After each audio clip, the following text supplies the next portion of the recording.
Ladies and gentlemen, Mr. Cropper here. I saw a posting on Facebook that Dave Rubin met Lisa Van Damme at a comedy club. They just met, And I thought, holy crap, that would be good if Dave Rubin knew about that. And that's what we need to talk about. That's really, look at the universities. What's going on? Why are the students coming into the universities so stupid that the universities can do as they please with these students? Because the schools are government owned. It's garbage being taught to these kids, and when they get to the universities they can't think, and they're putty in the leftist sands. And the government owns the universities, 90% of them anyway, and the government owns the schools. We've got to do away with this. There's no other way around it. The universities are what they are today because they are mini communist situation.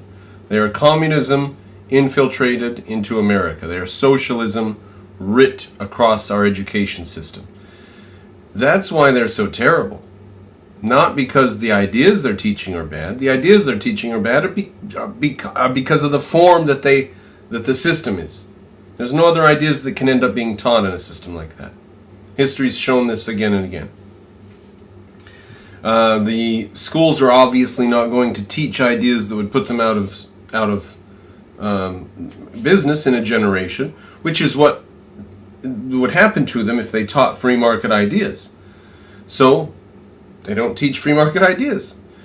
Think about it this way. What if they would have taught free market ideas? What if the government would have encroached on the education system and said, here's money, here's all this, and salaries here, and building buildings there, and new universities and all this, and the teachers fought back by teaching free market economics and free market education, and a generation later all that was dismantled and we went back to a free market education. What if that were to have happened? Well, then government interference would have lasted one generation.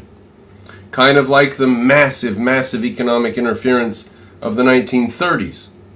It was just dismantled. Between 1939 and 1942, hundreds of alphabet agencies were just taken off the books. They were just dismantled because everyone saw it was strangling the economy, so we just dismantled it. Prohibition went on for a while, and then it was gone. So what if the schools, but wait, the schools don't put themselves out of business because they teach the ideas.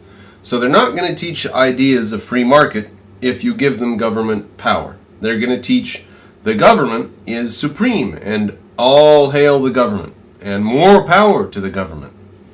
So that's why we have the situation we have, because the government owns the schools. And the schools are not going to put themselves out of business, therefore the ideas they teach perpetuate themselves. So it's just never going to end until we privatize the schools. Yes, private schools. Yes, everybody's kids will go to a private school.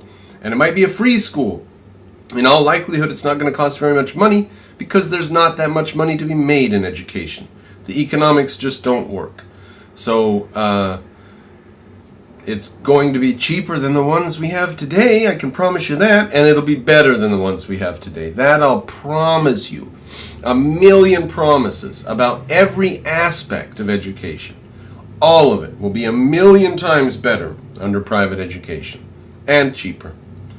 They promise us free public education.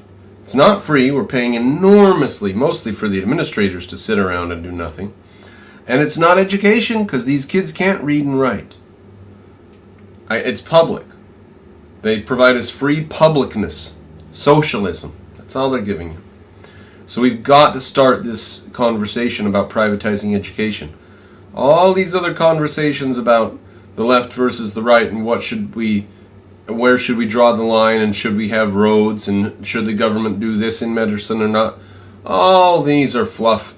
The government should not own education. That's the most important thing in the whole world.